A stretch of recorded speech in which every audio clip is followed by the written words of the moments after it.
I have to say that in life, it's all about kind of the simple pleasures for me, like being appreciative of waking up, having a roof over your head, watching James Lindsay on Twitter absolutely destroy this insane person called Cathy Young. I don't even know what Cathy's deal is expressly. Let's just click on her profile here for a second. Actually, we'll go to the main thing. Russian Jewish American, pro freedom, reason, nuance, civility. Except when she is speaking to people that she disagrees with, like when she wrote this column for Newsday. It's official. The GOP is now a Trump personality cult. Now, I am not new to Cathy's particular brand of insanity. I keep encountering her on Twitter over and over and over again. I'm not even really sure exactly what she does for a living, to be really honest with you, whatever. But she is definitely one of those people who has an epic case of Trump derangement syndrome. And so when she tweeted out this article yesterday, I was like, this is a perfect opportunity to do a little reaction video. I haven't done a reaction video to a Trump derangement syndrome article or person in a while. It's been a minute, guys. I've been busy. I've had other things to do, but I do genuinely enjoy a good reaction video. I think they're fun to do. I have a good time. Whether or not you enjoy it, that is your own business. So I'm going to react to this here article from Cathy Young about the GOP being a Trump personality cult. I really haven't read it yet. I have no idea what it says, and I think we might be in for a little bit of a doozy. But before we get into that, listen, folks, I'm working on growing the channel, which of course is made difficult when YouTube is constantly pulling shenanigans on people like me. They're not just doing this to me, they're doing this to a lot of people. But listen, because YouTube is so bent on people like you only listening to the sources that they think are credible, the mainstream media, and promoting that type of content, while at the same time suppressing channels like mine, it is more important than ever that you click that little subscribe button for your favorite creators. So if you haven't yet subscribed to my channel, I do almost daily content around news, politics, culture, really anything I find interesting, and I hope you will too. And so if that's something you want to be a part of, make sure you're subscribed, turn on those notifications. You can also help me out by giving the video a thumbs up, leaving a comment to feed that little YouTube algorithm, sharing it out with your friends and family. I greatly appreciate it. All right, let's dig into this article. One of the most depressing figures in the news this year is 27. That's the number of congressional Republicans out of a total of 249 who are willing to say in a Washington Post survey the other day that Joe Biden won the presidential election. Well, Cathy, I mean, there's good reason for that, isn't there? Like, there are so many completely legitimate questions. And here's the thing. If Joe Biden was smart, if he was smart, or if a member of his team was smart, you know what they would have said? We want to be sure that Joe Biden legitimately won the election to become president of the United States. We don't want half the country to be questioning this for the next 4 flipping years. We want to make sure that every legal vote was counted, that only legal votes were counted. We want to make sure we're doing signature matching, or we want to make sure we're auditing the election. We want to make sure this was done by the book, and so all Americans can have confidence in that outcome. If Joe Biden was smart, that is exactly what he would have said. If Joe Biden was confident that he was the winner of this election, that's exactly what he would have said. Because if you go through all these pretty basic measures, then there really should be no problem, right? It would clearly show that Joe Biden won the election and there would be no problem. And I'll tell you what, people like me, I would be completely fine with that. Listen, if the American people want Joe Biden legitimately as their president, then they deserve exactly what they get.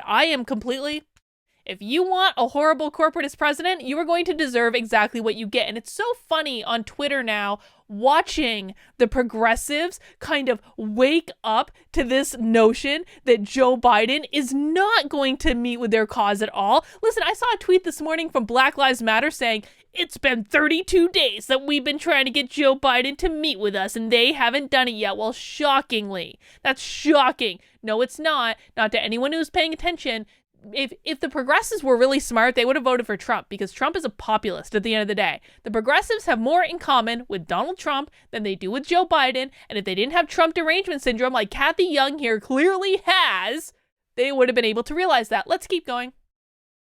to actually maintain, despite all the evidence, that Donald Trump is the winner. The rest, almost 90% of the total, simply won't say who won. Well, it's really easy, Cathy, not to see evidence when you're doing this. When you are actively covering your essay, I don't see evidence, I don't see evidence, I don't know what evidence are you talking about, I don't see any evidence at all, I don't see evidence, I don't know what evidence you're talking about. And listen, for those who might be new to my content, I have taken a really middle ground approach in this. What I want is for the process to play out, for the elections in several states to be completely audited, to make sure that the signature verification was done, to make sure that dead people weren't voting, to make sure that people who were voting out of state weren't voting, all the different things, all of the different processes they're going through. That's what I want at the end of the day. I have not said whether or not I think, well, I mean, I want Trump to get in for a second term, but again, like, will that happen? I mean, probably not. I don't know. Joe Biden seems to be the likely person right now, but I also think there's a lot of very valid questions to be asked in the course of this election. When liberals in the George W. Bush era referred to themselves as the reality-based community, it came across as obnoxiously smug. But today, an actual abdication from reality is becoming the Republican Party line. Dude, Cathy, like, wake up, man.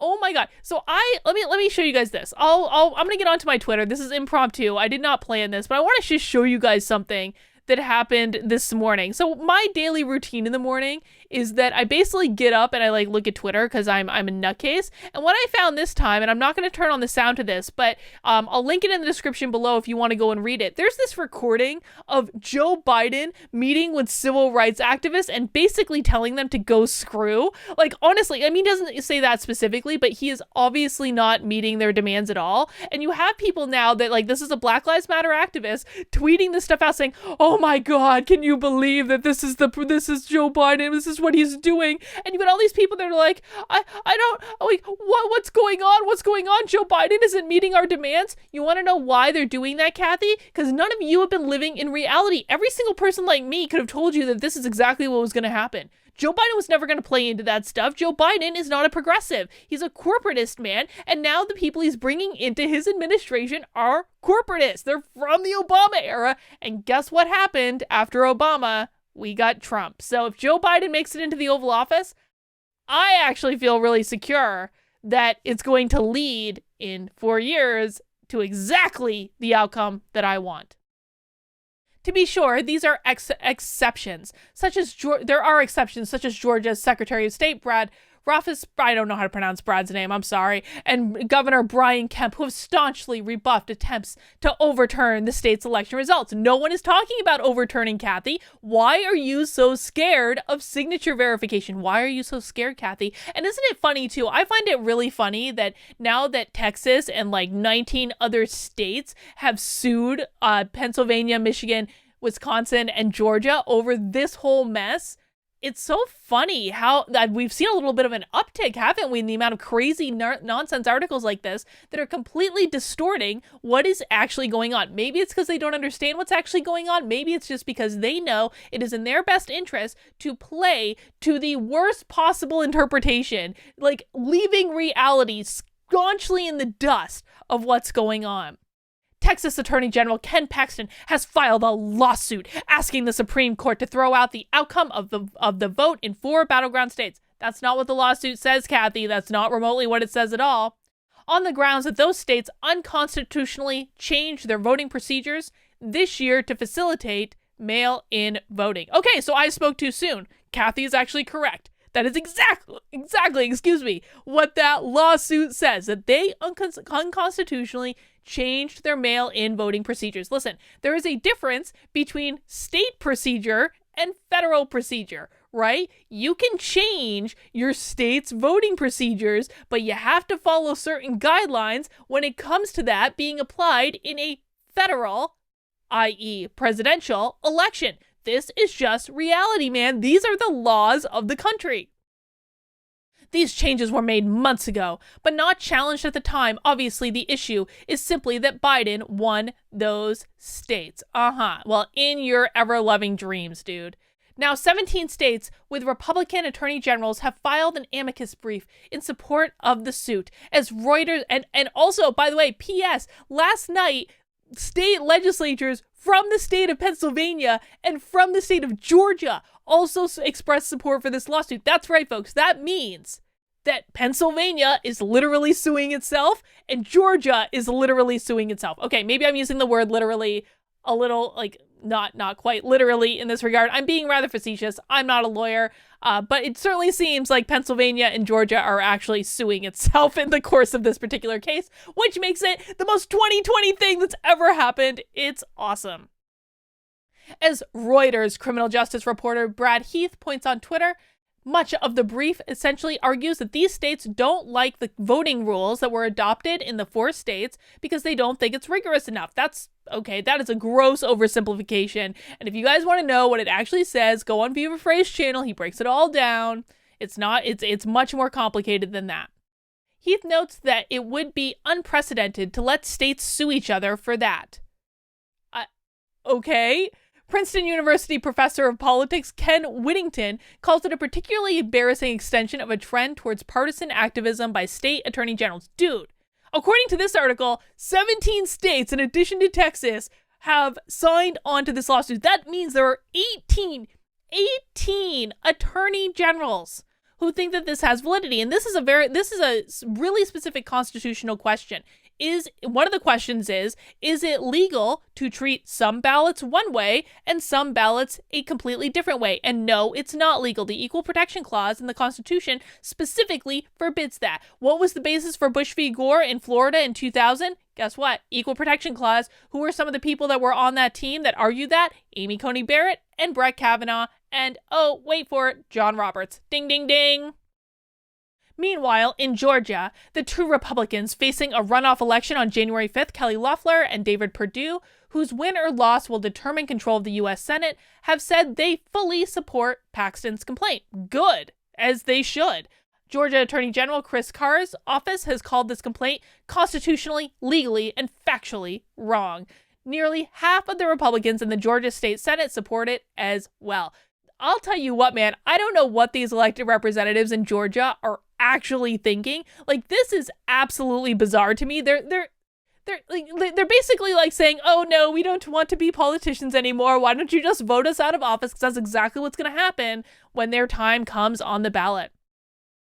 These developments confirm that never Trump Republicans have been saying for some time that the GOP has become a Trump personality cult. You know who I don't listen to? People who dox lawyers on the internet for not for representing people they disagree with. I don't really listen to those people, which is exactly, Cathy, what the Lincoln Project has done. They've literally doxed people on the internet because they disagree with their client.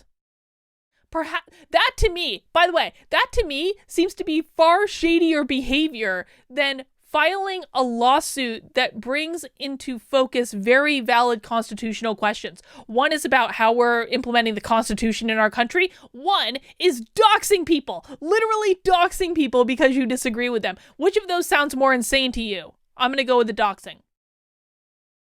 Perhaps this should have been evident in August when the party declined to adopt a platform for 2020, instead issuing a resolution that the Republican Party has and will continue to enthusiastically support the president's America First agenda. Cathy, you know why the party didn't adopt a platform? Because the party didn't have a convention. Platforms are adopted at conventions. The party didn't have an in-person convention, which is why the party didn't adopt a platform. Like, this is not nefarious.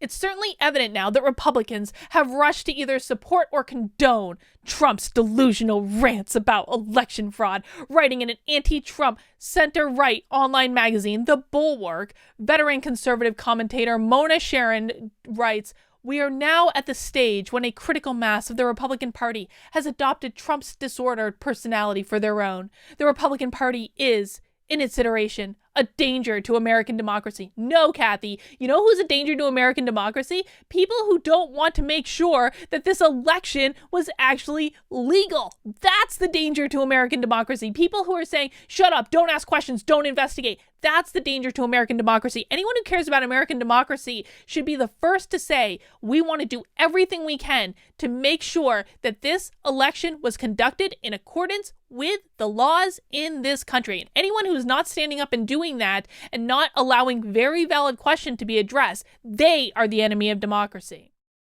This is particularly alarming because a strong alternative to the Democratic Party, whose current iteration poses its own problems of a strong leftward shift, is absolutely essential to democracy's health.